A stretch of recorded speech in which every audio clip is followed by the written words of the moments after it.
Hello. Voice control. Ses. Voice control. Okay. Değil mi?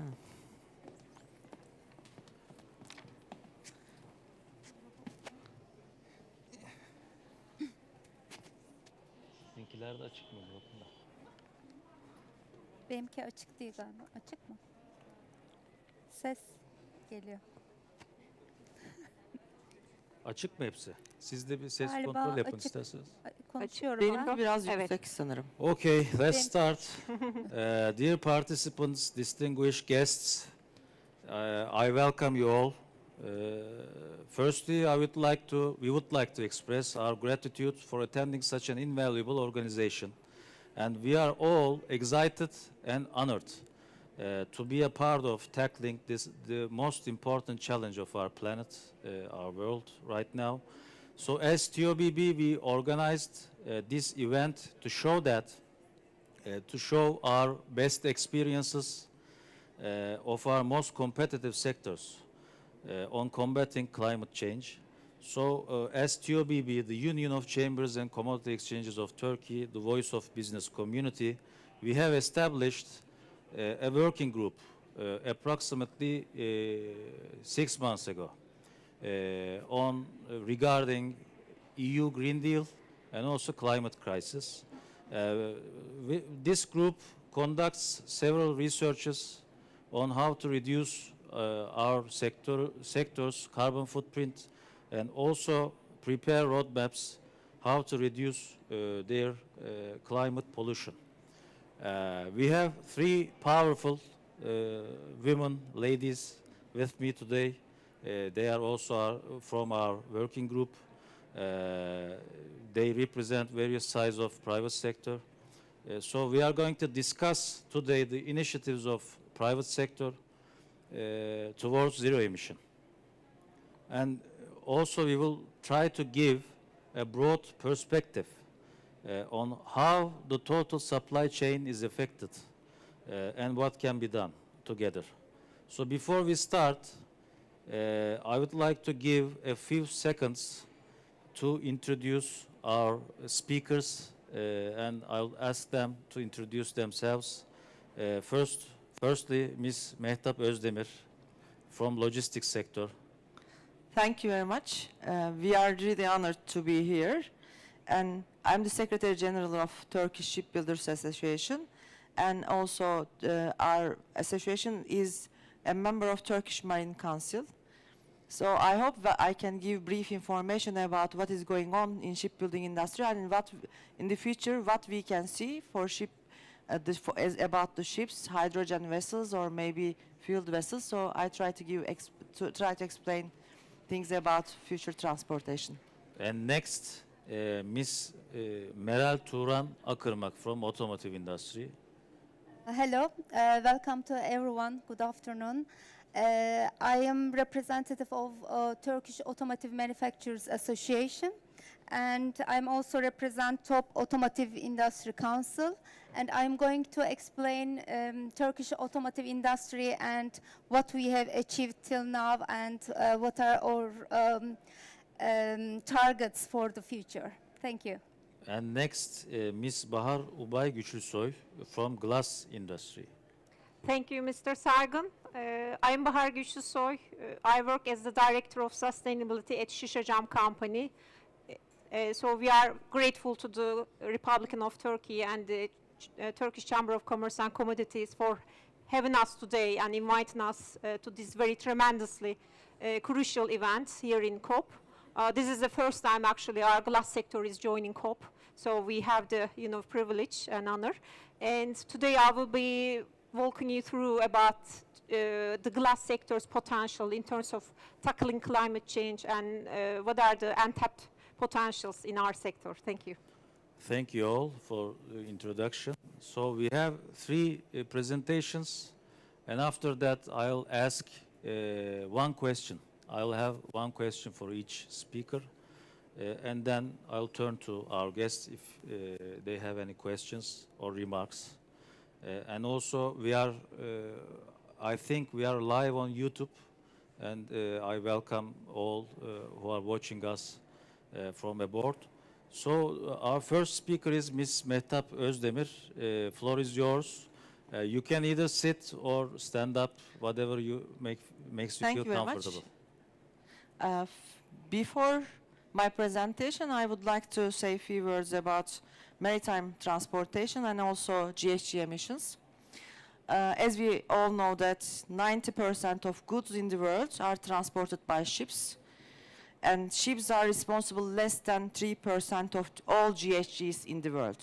So we can say that the most environmentally friendly transportation mode in the world. And in order to achieve GHG goals, International Maritime Organization has the responsibility to set some new requirements, and we saw that some NOx requirements and SOx requirements, and now we are facing with carbon dioxide emission requirements in IMO. So as maritime industry, we try to achieve GHG goals and to keep maritime transport sustainable. And because we know that the sustainability is really important, when we faced with COVID pandemic, we learned that if the transportation stops or slows down, it's really huge problem for our daily lives. So as Turkish shipbuilding industry, we are doing our best efforts to build zero emission, low emission ships and eco ships to reach decarbonization and GHG emission reduction. In my presentation, I try to give brief information about Turkish shipbuilding industry and our abilities and capacities also.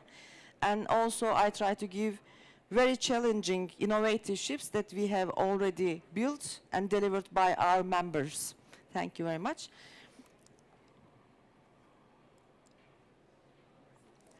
We can say that Turkish shipbuilding industry based on 600 years old tradition, and this is one of the oldest shipyards in the world still under operation. It is Imperial Arsenal Shipyard. It is still operates. And our association established in 1971, so we are one of the oldest NGOs in Turkey. Now we have almost 100 members. And when we look at our mission and activities, we can say that improving Turkish shipbuilding industry and helping Turkish shipyards position themselves in the global market and establishing a bridge between shipyards and relevant authorities, associations and organizations, and representing the vast majority of industry in national and international platforms. You can see the number of shipyards in Turkey. We have 84 active shipyards in Turkey, so we have a really good capacity for shipbuilding. And as you can see on the map, we have some locations as Turkish shipbuilding industry, mainly in Tuzla and Yolova, but we have other regions also.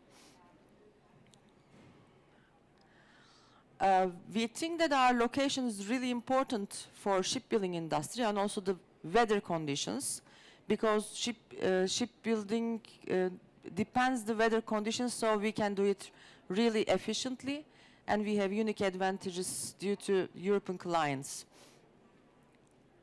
And also we are really focusing on our international networks. We are the member of Sea Europe, we are the member of ASEF, and Waterborne Technology Platform in order to follow up R&D projects and also Horizon projects for the Europe.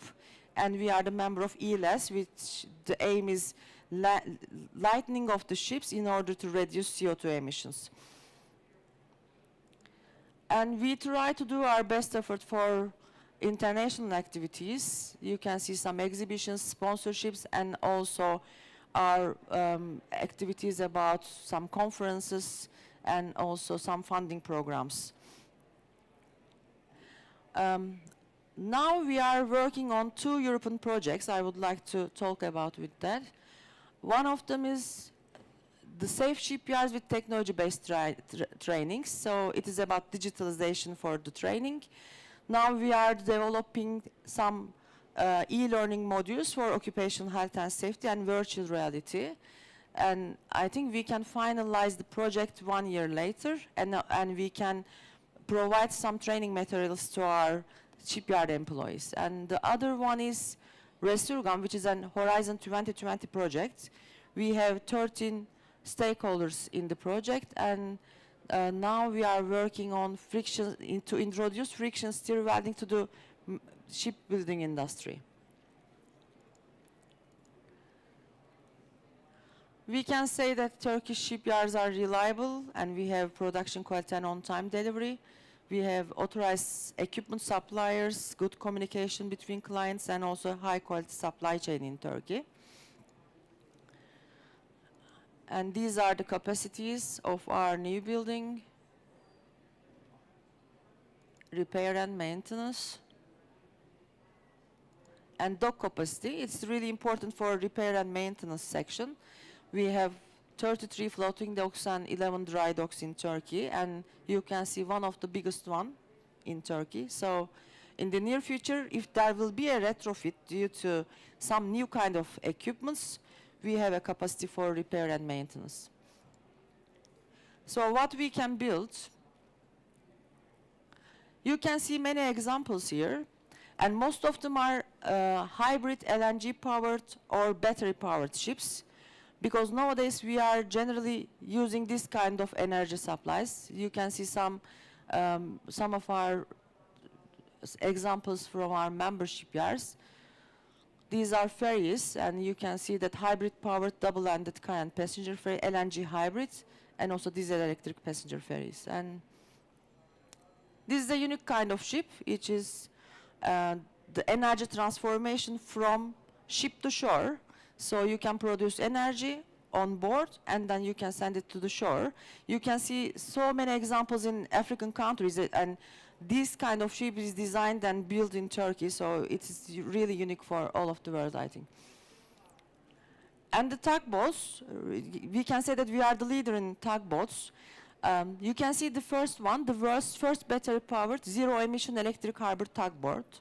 This is the first one, and the other one is the world's first remotely operated commercial vessel and LNG-fueled escort tug. And the other one is advanced variable drive, which is about some energy efficiency of the power of the ship. And you can see the examples here. And product tankers, these are conventional vessels. And platform supply vessels, yes, we are really experienced on that also. Mega yachts, we are the third in the world. And these are fishing vessels, but as you can see, these are really unique vessels, and now we are trying to use hybrid and LNG fueled vessels on that, on fishing vessels also.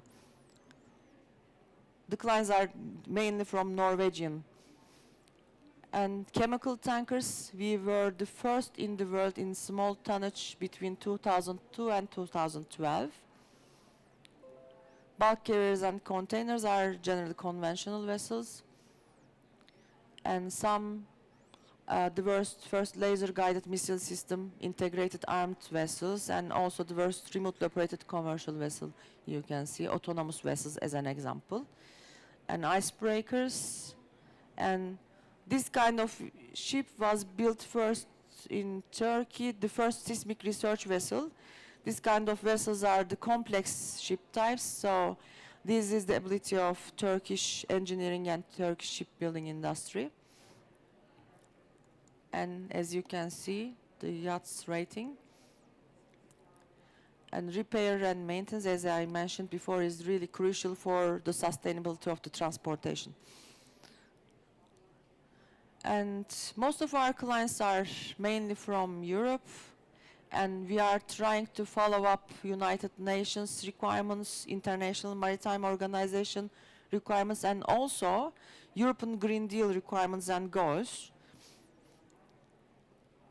And I would like to show some innovative and environmental friendly projects. As I mentioned before, this is the world's first LNG powered escort tug. So you can see that the reduction of carbon dioxide is 26%, and the reduction of NOx is about 80 or 90%. And this is unique, the world's first battery-powered zero-emission tugboat. So there is no emission, there is no carbon dioxide. And we are operating this tugboat in Tuzla shipyard region. So this is also this tug awarded as the year of the tug. And I'm really proud to say that you can see the short list for 5 tugs, and 4 of them were built in Turkish, and the winner is designed and built in Turkey. And another electric ferry from one of our members, and it's an all-electric ferry, and it will make its route in Norway. And this is one of the biggest passenger vessels built in Turkey, and hybrid LNG and battery-powered system. And also we are really interested in innovative systems. This is an example for cutting off the ship and also enlarging the ship with the system. And the system is funded as R&D project by Turkish government.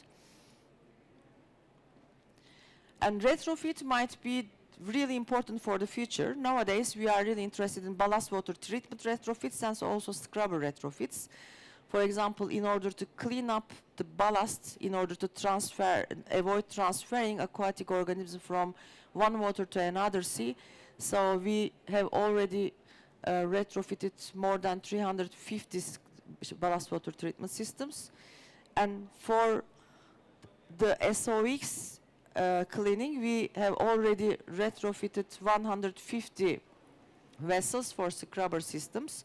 Maybe in the near future, we should make some retrofits for the energy systems of the ship. First of all, I would like to say that we should reduce GHG emissions, and also we should need some clean manufacturing technologies for a better future. And nowadays we have a project in Turkey. We would like to decarbonize Turkish shipbuilding area by using Z-tugs, zero emission tugs. And you can see the details here. We have already built Z-tug and we are now operating. We will build 3 more and maybe 2 more. So we can use all tug operations with zero emission tug. And also we try to use wind and photovoltaic panels in the port area, and also we will use e-trucks, e-cranes, e-handlers, so we can decarbonize all port facility in Tuzla region. And the other one is, I have already mentioned, Resurgam project. In fact, friction stir welding is about generally for aluminium constructions, but the project aim is to introduce friction stir welding to steel construction. So, and also friction stir welding has low energy consumption, and also there is no need to use consumable materials, so the waste is a little bit, so there is no waste, and also energy consumption is really limited. And now we are working on life cycle assessment inventory studies. We have already done some kinds of ships, and we have get some data for various ships types and also repair and maintenance of the ships, and we have some data for about life cycle thinking.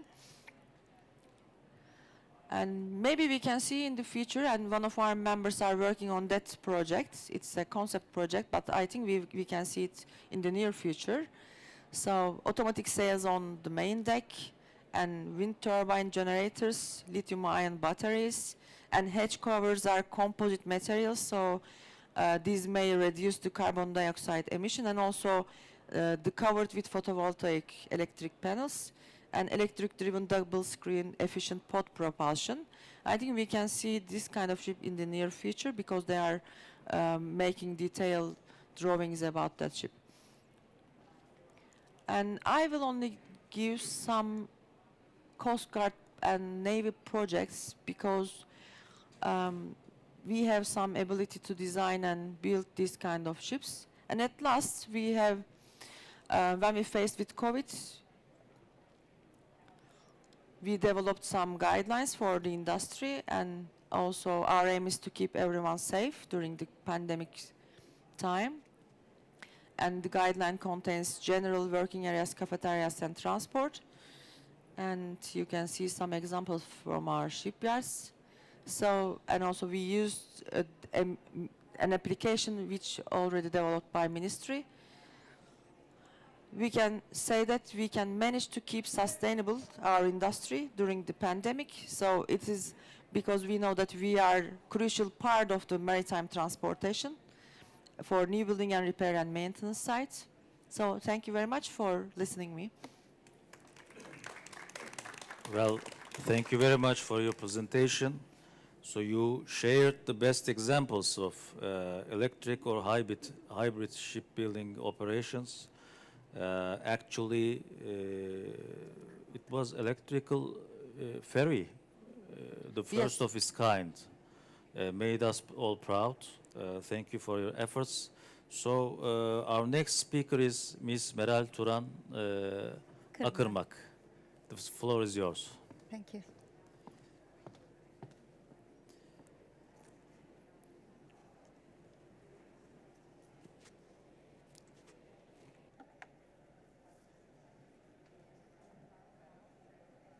Açılmadı.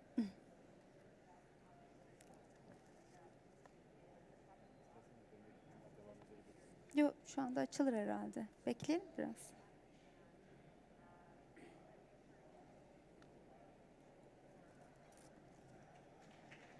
Murphy is working. I need just a couple of minutes. Okay.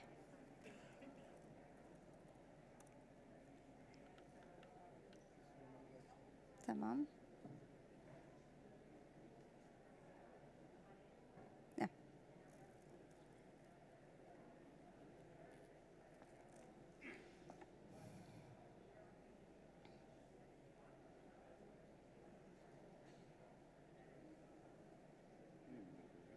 Yeah.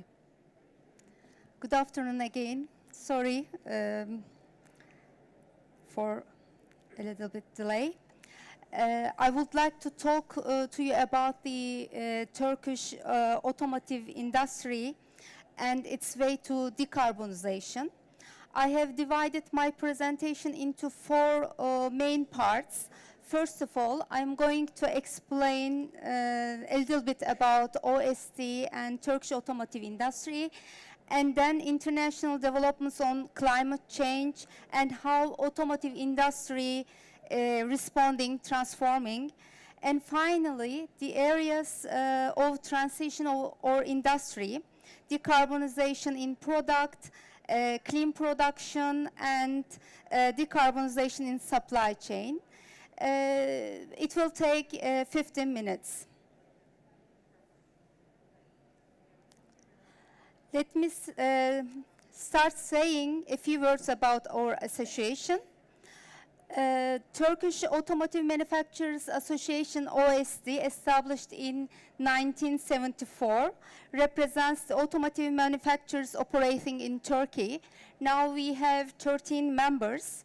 OSD is a member of OICA and also affiliated with ASEA.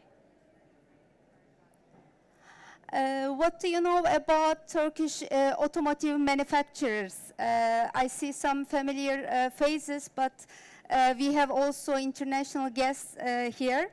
So I want to give a little bit information about us. In Turkey, almost all vehicles are produced, and all members produce automobile, light commercial vehicle, truck, bus, tractor. And in Turkey, we have nearly 2 million capacity. There are 18 production facilities, and we export 75% of our production. And we are leader in sectoral export ranking for 15 years.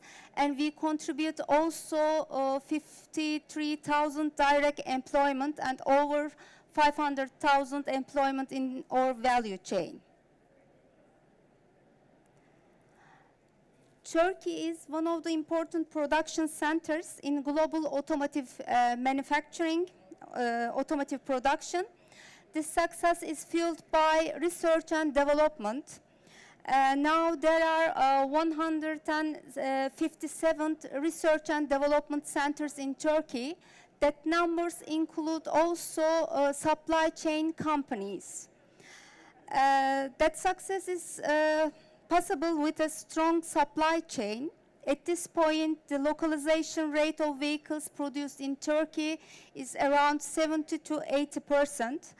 And our industry also contributes to social and technological development of Turkey. As you see, Turkish automotive industry is an important player in global automotive industry and very important in Turkey's economical, social and technological development. Here, I want to give some figures about trade between Turkey and Europe. It's very important. Turkey is European Union's one of the main trading partner in automotive industry. I want to give you an example. In European Union, one of every 2 imported commercial vehicles and one of every 6 imported passenger cars come from Turkey.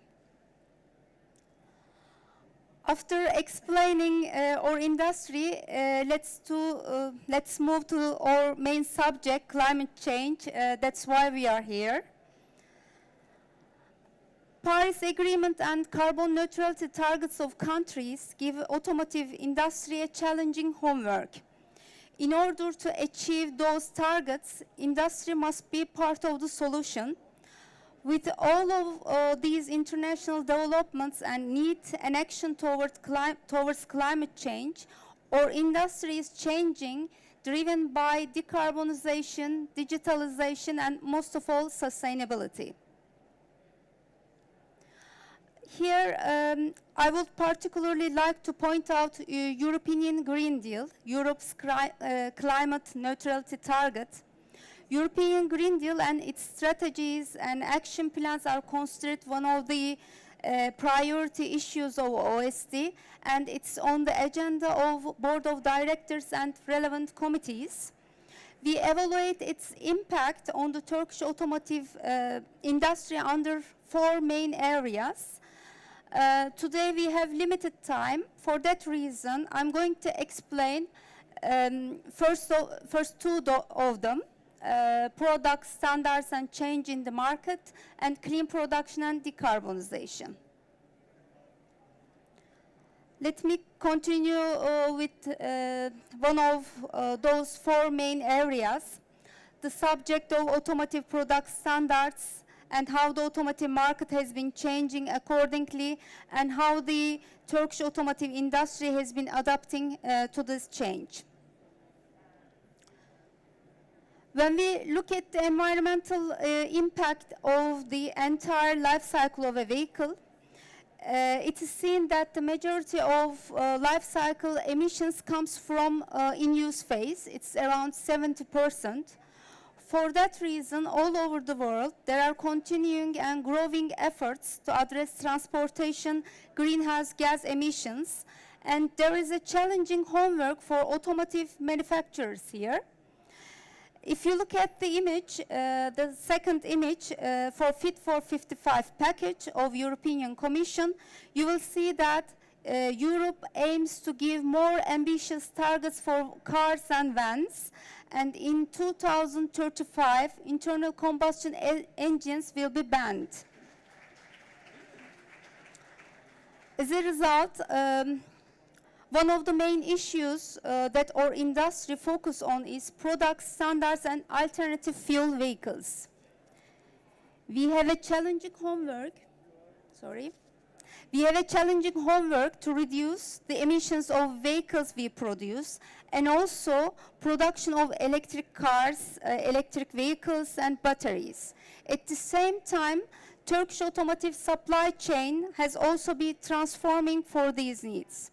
Here you can see some of the examples from the newspapers. And here, let's move to the second main area, clean production and decarbonization in our supply chain.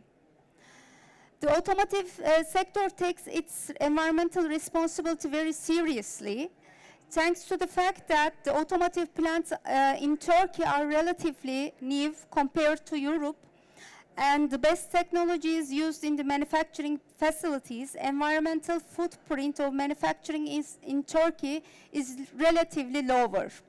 As an example, I would like to share consolidated numbers of light vehicle production of Turkey on the left-hand side, but I will not going to explain one by one.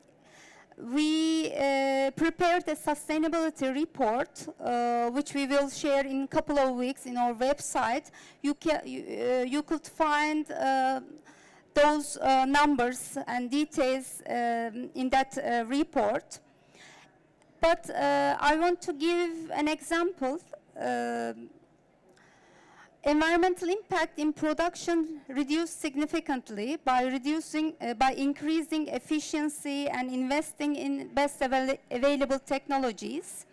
In the last 10 years, the amount of energy use, related greenhouse gases, and also wastewater per unit light vehicle produced in Turkey decreased by 30%. And our sector is dedicated to further reduction of its Scope 1 and Scope 2 emissions through carbon neutrality targets. A full life cycle assessment of vehicles is an essential tool. As I said before, we know that the majority of life cycle emissions comes from in the use phase of internal combustion engine vehicles. It's around 70%. We calculated life cycle impact of an average light vehicle produced in Turkey. In this study, use of the product and the end-of-life vehicle is excluded, because we wanted to focus to understand the impacts of production, raw materials, and also logistics. According to that study, the materials used in vehicle production constitute the largest part of the total emissions. It's around 90%. And when we look at the details on the basis of materials, as you can expect it, we see that the largest share comes from steel, 49%, and aluminum follows steel with a share of 17%. And we have a representative from glass manufacturers. Contribution of glass is 1%. With this study, we took the picture of impacts of our materials. In conclusion, apart from product standards and alternative fuel vehicles, it is seen that we should focus on embedded emissions coming from materials.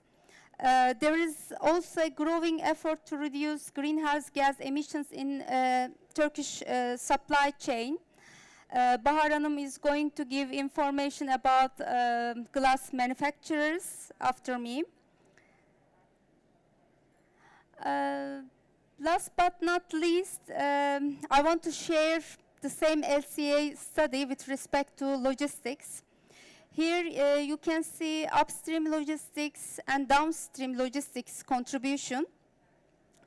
Here you can see Turkish automotive manufacturing logistics modes and their carbon emissions. Again, I will not tell all the figures here. You can see details in our report.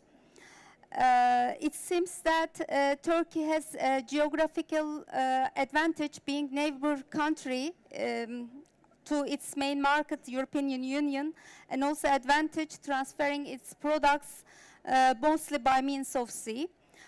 Before my speech, Mehtap Hanım has explained their strategies on decarbonization in Turkish shipping industry. She explained their perspective. Here again in Turkey, our stakeholders are making their strategies in line with Paris Agreement targets. That brings me to the end of my presentation. As a conclusion, I want to highlight once again, Turkish automotive industry is a global and important player in automotive industry, and automotive industry achieved a big step towards decarbonization and have a challenging homework to the way to carbon neutrality. And working together through the whole supply chain is necessary, and working together, I'm sure we will be able to achieve Paris Agreement goals. Thank you for listening. Thank you, everyone. Well, thank you very much for your presentation. It was fruitful indeed. And in your presentation, you have underlined the importance of European Green Deal and climate crisis and zero emission process. Well, actually, Turkey has announced zero emission targets not so far ago. So it was a milestone. It was important for us. And also, I would like to hear more about the sustainability report later. I'll ask you. Well, now our last speaker is Ms. Bahar Ubay Güçlüsoy. The floor is yours.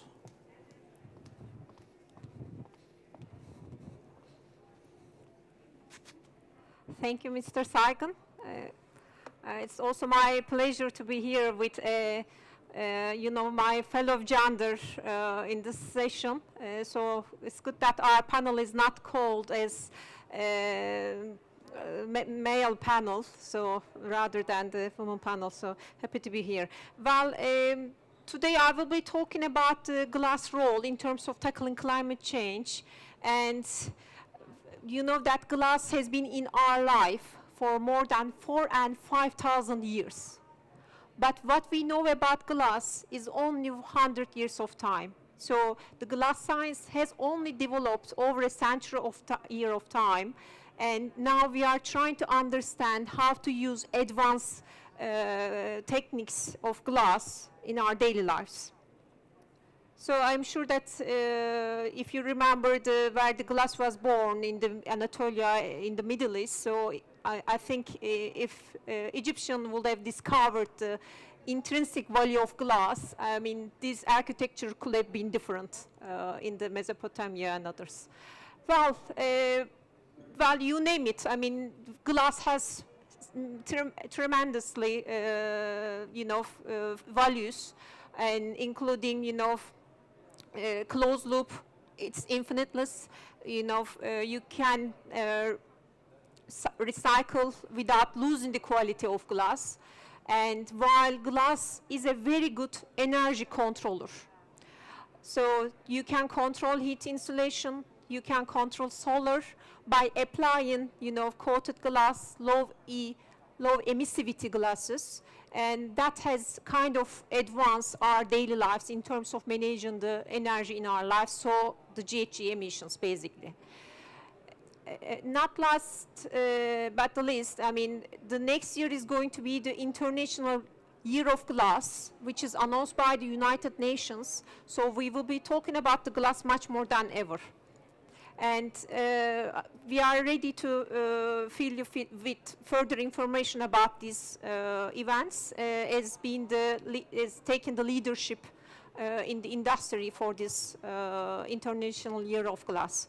Glass, a critical substrate, as I mentioned, is an heat regulator, energy carrier, while protecting us from the intemperance of our changing climates, allowing us to enjoy the clarity of daily light. So on the left-hand side, you clearly see, how the sun has been observed by low E coated glasses, and tempering the climate in terms of warm and cold environment.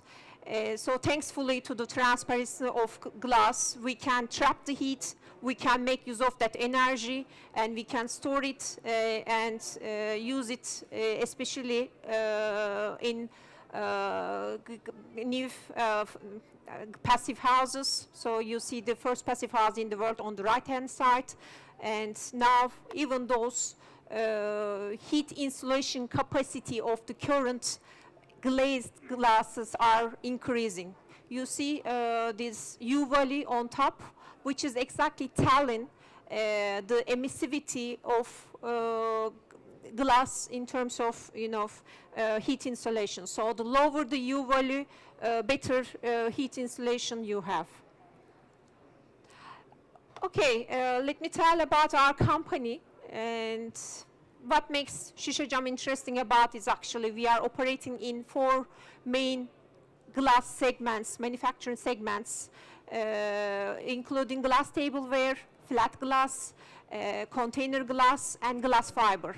So we are the only company in the world operating in all these main glass segments. Now we are operational in 14 countries with 43 production facilities, and new investments are also on the way because glass becomes more indispensable, especially following the COVID-19, and so our demand increases. So and the presence of glass manufacturers are also disseminating around the world. And we were established back in 1935, and we were established to address the needs of the society at time in terms of glass container and glass tableware. Now our sustainability journey is no different than back in 1935. Now we are also trying to address the needs of the society in terms of delivering advanced glass solutions. We have quite strong R&D capabilities, again established in early 40s. Our R&D functions include analyzing, examining natural raw materials, and blending recipes, batch design, recipe preparation, as well as furnace design, combustion systems, energy efficiency, waste heat recovery, advanced furnace control techniques, which in return reduces the GHG emissions, followed by floating, annealing, cutting control, and other secondary applications. So we are also, in the downstream side of this business, we have been also promoting recycling, especially at our home country. So we have been also, taking a part in the whole cycle. Well, thanks to our R&D capabilities, over 50% of our intellectually property rights, the patented products, are delivering solutions for sustainability, especially for reducing GHG emissions. You see some examples here, some of the product-based solutions in combating climate change. On left-hand side, you see the flat glass solutions, coated glass, which is the energy carrier and the energy controller regulator in our life, as I mentioned, low-V glass even further. And light auto glasses that we also produce, sound control auto glasses, rooftop PV panels. And so not only in the transportation or building sectors, glass is also quite important substrate in the energy sector. So we see the solar glass in PVs, glass fiber in wind turbine blades. So they are all part of this roadmap to decarbonization. And on the right-hand side, you see, the B2C solutions for our end consumers. So thanks to the value of glass, which is infinite in terms of losing its quality throughout its whole cycle, and we have been, benefiting from this intrinsic value of glass, and have reached to 72% of recycling in mineral water bottles in Turkey, which in return saves more than 30% of GHG emissions. And also lightweighting glass. So our R&D has been also working hard on this and have been reducing the lightweight have been reducing the weight of glass containers, which in return helps to the consumer for lighter and easy to carry, as well as, reducing the GHG emissions. We have gained around 14% of GHG saving only with design, with bottle design change just last year. So at the end, you see on the right-hand side, fully recycled tableware, which is the first in the world, actually. So we manage it. We are thankful to our R&D. And now, we rolled out the second campaign, Aware Collection, which we believe is a good communication tool for the consumers to understand role of glass recycling. Because that's the biggest barrier. If you don't get the consumer on board in terms of, taking a part in this recycling, it's hard to achieve those reductions. This is our model in terms of governing climate change.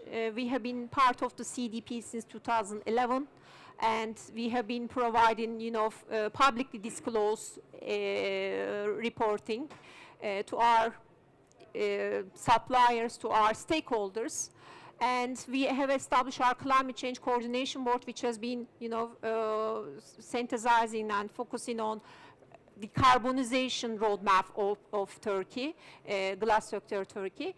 And now we have our integrated strategy on climate change, and now we are also looking into data gaps for setting science-based targets.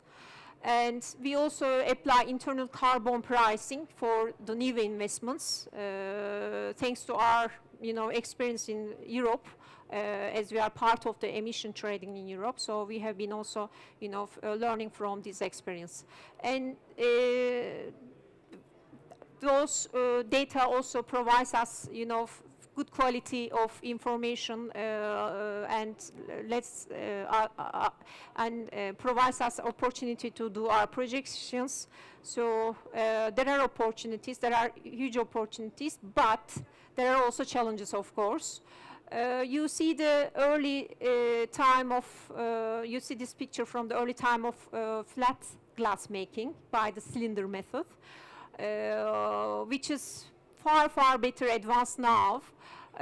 We use, nowadays the floating technique is used, where the glass is, widely spread and floated over the liquid form, and so then, lighter and better glass are produced. But as I said at the beginning, glass science has been only 100 years old. So that means, we are still learning to change the process. We are still, the scientists are still investigating to find a breakthrough for changing the, process essentials, but it's not an easy job. And you see here, over the 50 years of time, GHG emissions of glass making has reduced almost 3 times.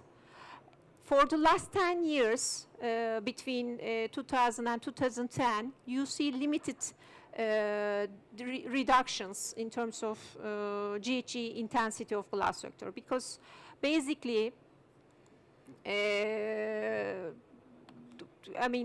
the science needs a breakthrough now. So on the left-hand side, you see the present technology of glass melting.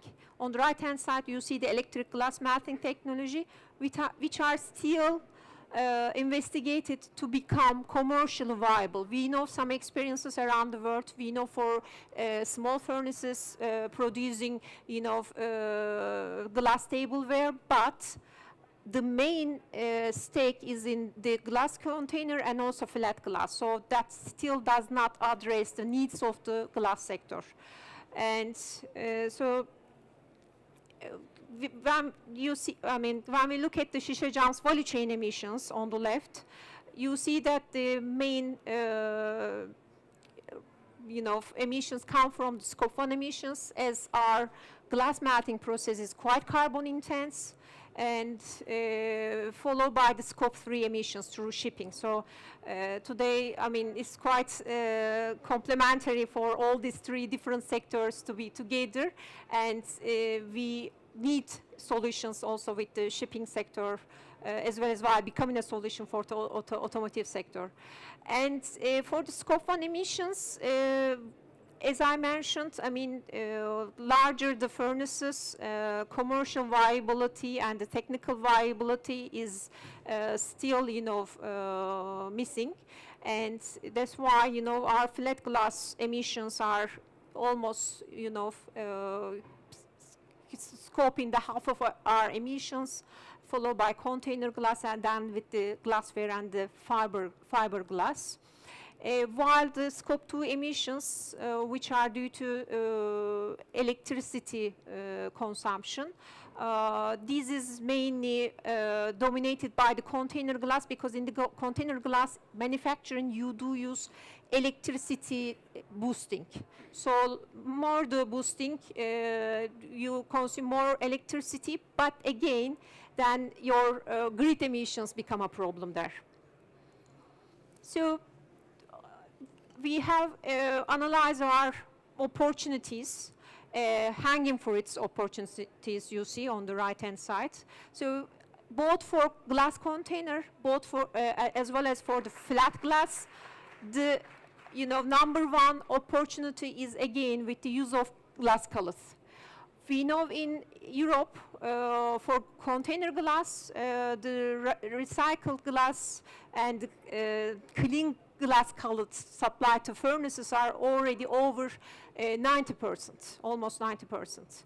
This number in the world is only 21, while in Turkey it just remained as 7 last year.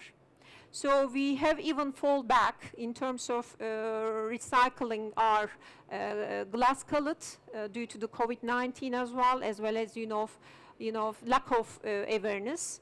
But we know that both for flat glass and for the glass container, there's a huge opportunity there, because every 10% of glass cullet you supply to the furnaces, you gain 5% of emission reduction. So any single bottle you return back for recycling, you just halve your emissions for the next bottle, basically. That's how you can call it.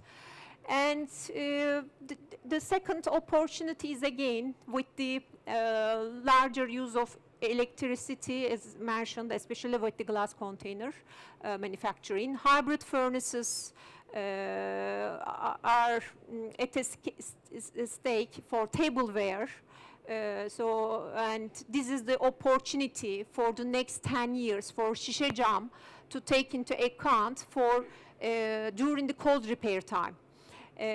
So quite limited, as you see, and the waste heat recovery, full electrification of glass melting, which are not technically and commercially viable. I can tell you the capex and opexes for a typical tableware furnace, for example, is around €9 million for a 175 per ton day glass manufacturing furnace. On the other side, electrical furnaces is around €13 million, while OPEX costs are triples compared to the conventional furnaces. So again, electricity cost is the main barrier in terms of sector to have this clear transition on top of the technical barriers. I'm not going to go through all on the left-hand side, but I think I made the all main points here. But we have investigated all these potentials. Of course, I mean the Turkish glass sector and the European glass sector differs in those terms, especially in terms of circular economy part. But we know that we can even go up to 37 for the flat glass as well for reuse of glass cullet. We also have a look at the renewable energy generation potential for on-site production at our plants.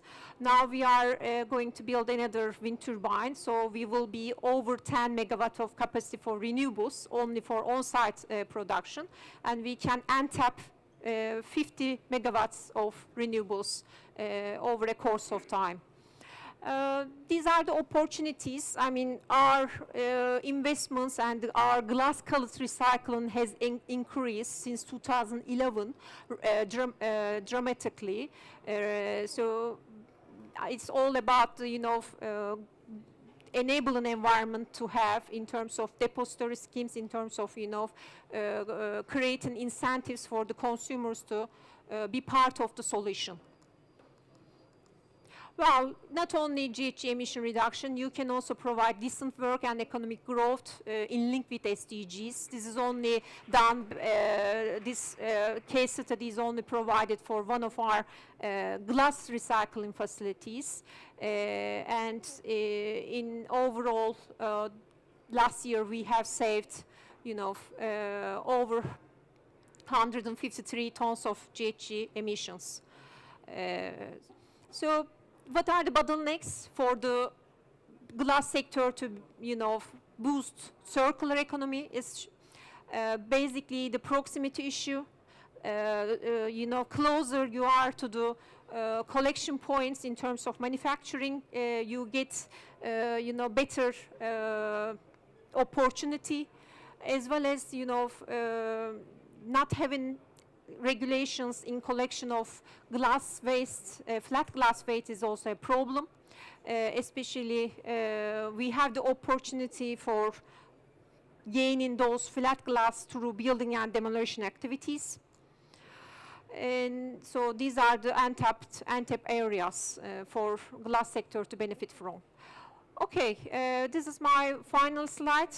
What are our key takeaways? Actually, it is pretty clear that Scope 1 emissions is the uttermost important emission of the glass sector right now based on the current technologies. So we need the breakthrough technologies, maybe solar melting, magma melting, and you know, promoting science for making electric furnaces available for large-scale furnaces.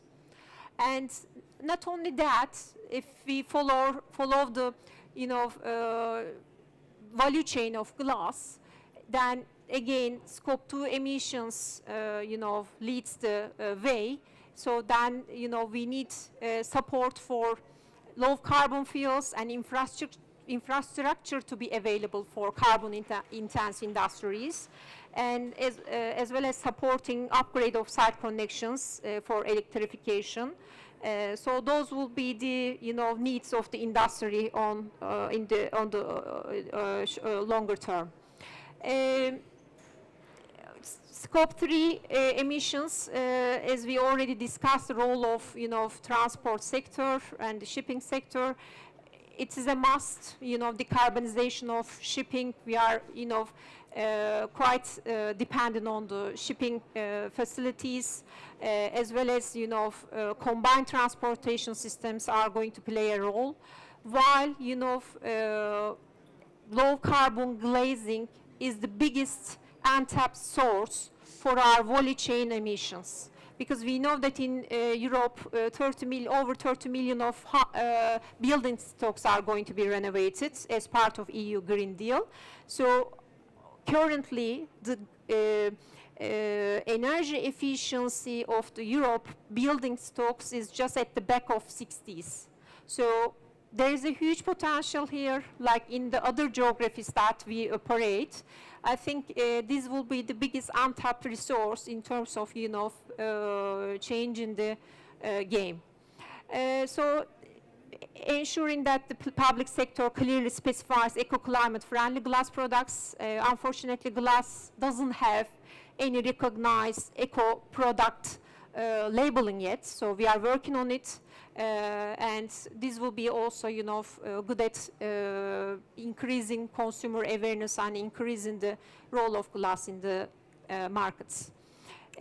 Finally, circular economy. We all need to ensure closing the glass loop, and extended producer responsibility is now part of our daily lives and in the industry. And as I mentioned, you know, we should avoid those wastes are going to the landfill.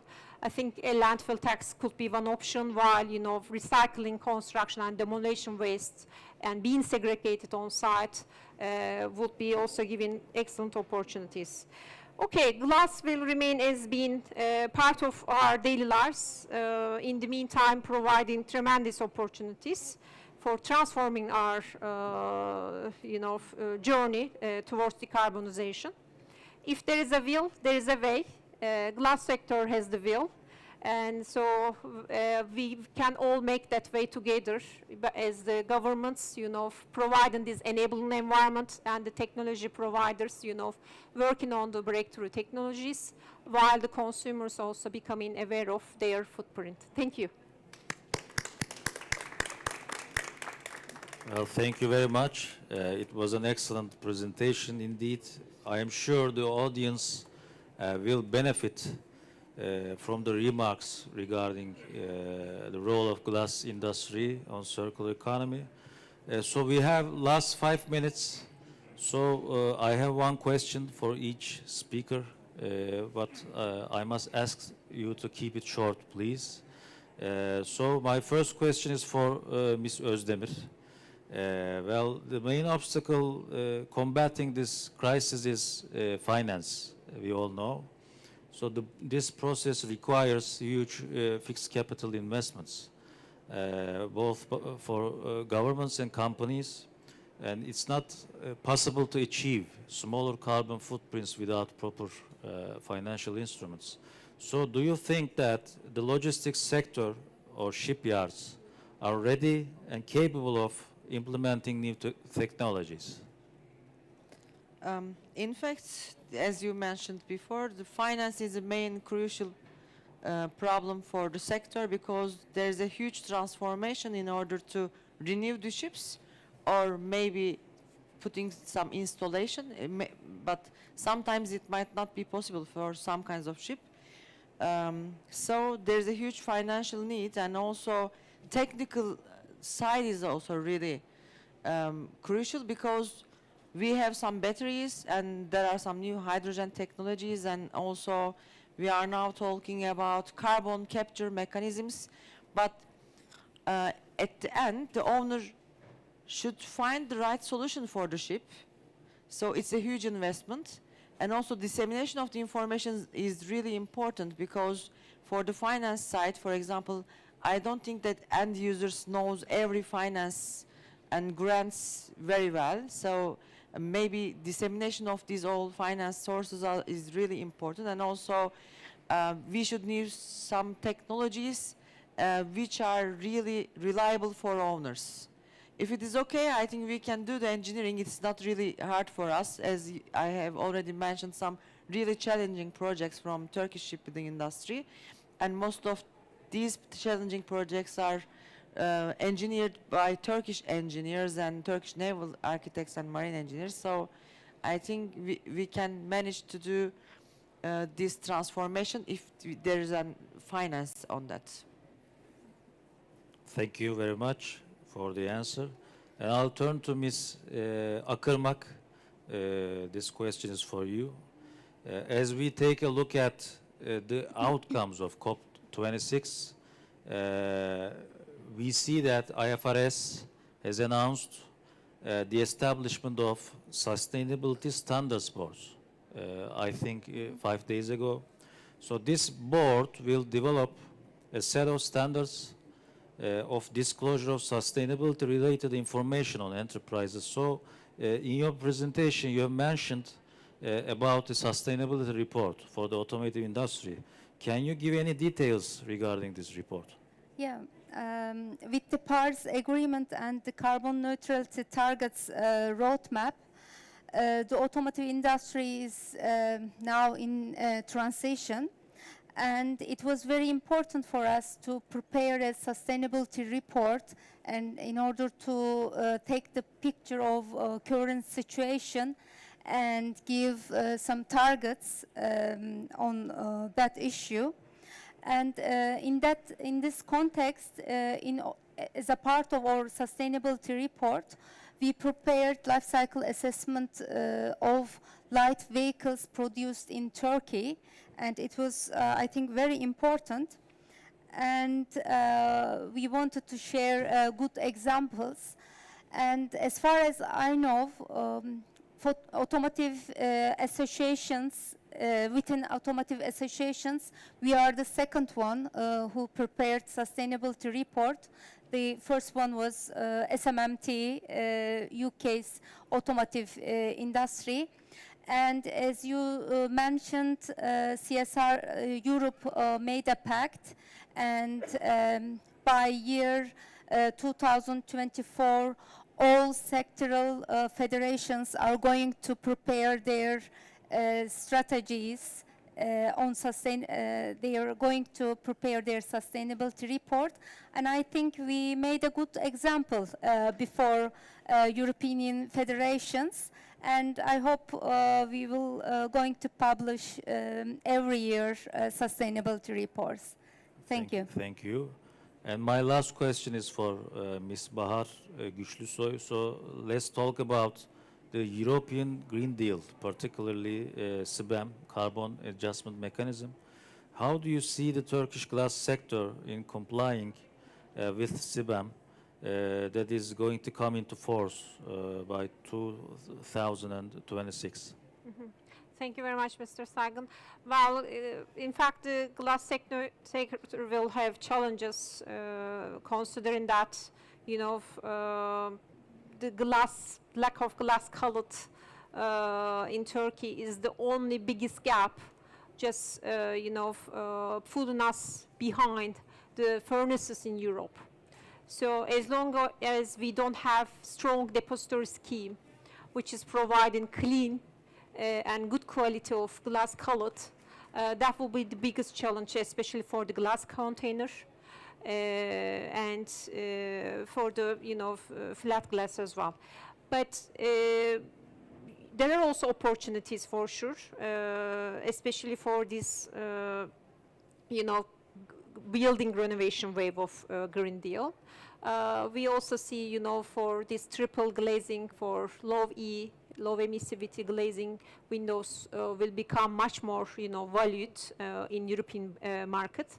I think it's all about to, get ready throughout the value chain, not only the manufacturers like, our industry players, but also the, throughout the entire value chain where these SMEs, more than thousands of SMEs are so part of this value chain. We know that not at the first phase they are going to be scoped, but sooner or later they will be also part of this journey. So I think all these LCA studies, life cycle assessment studies, all these eco-labeling studies will be helping Turkish glass industry to be part of the this decarbonization journey. Thank you. Thank you all. So I'll turn to the audience. Do you have any questions for the speakers? Yes, there is one question. Well, wait for a second. Okay, it's fine now. Can you hear me well? Or should First of all, who are you? I'm Aslı Ateş. I'm from Science Policy Research Unit, University of Sussex. I have two questions. Can I ask two? Of course. Okay, great. So my first question is, do you have specific target year for net zero, for decarbonization of your industries, or is this leadership expected from Turkish government? My second question is about, do you think Turkish industries have capability in producing low carbon innovations for global markets? If yes, which areas? If not, what sort of mechanisms do you think that we need? Well, these questions are for who? Anybody? Yeah. Maybe. Well, I can give a brief information about the roadmap of Turkish government. So we have announced by 2053, I guess, we will have zero emissions. So we are not going on a sectoral basis, but we have a full roadmap, and then we are trying to construct some strategies to achieve that target.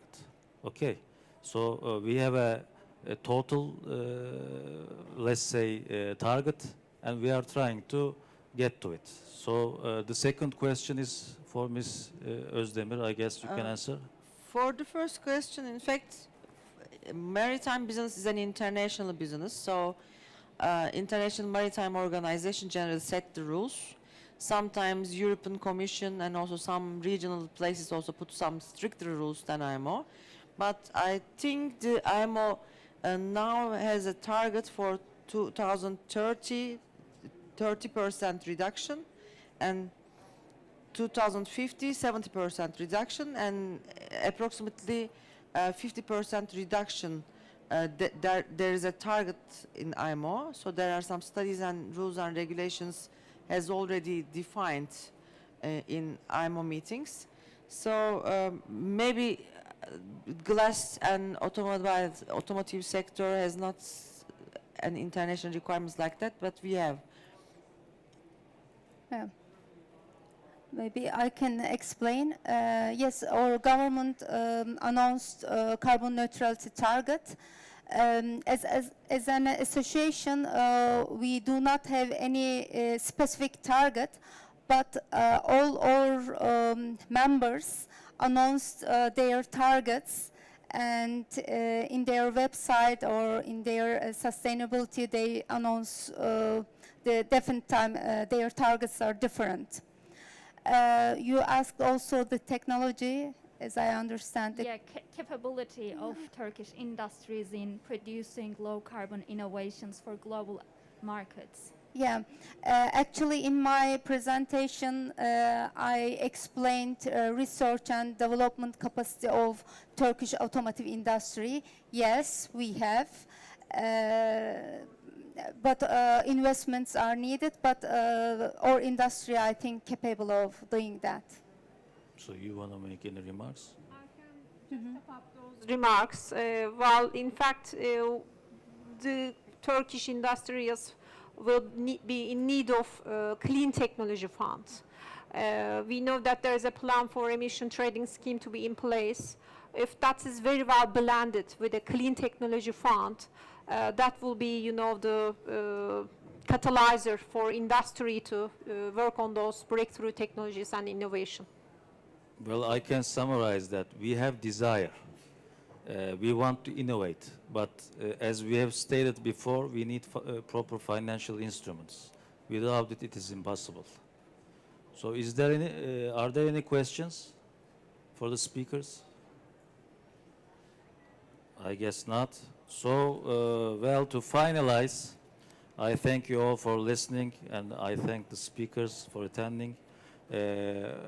I can conclude that this process is still something that we are experiencing. We don't know what to do, so we are learning on how this is done. The magnitude of what we are facing is enormous. So a lot of decision makers are having difficulties in grasping the situation. So we hope that our panel, our session, will help others to tackle the crisis. Thank you all for coming and watching us on YouTube Live. See you in next events. Thank you. Thank you. Thank you.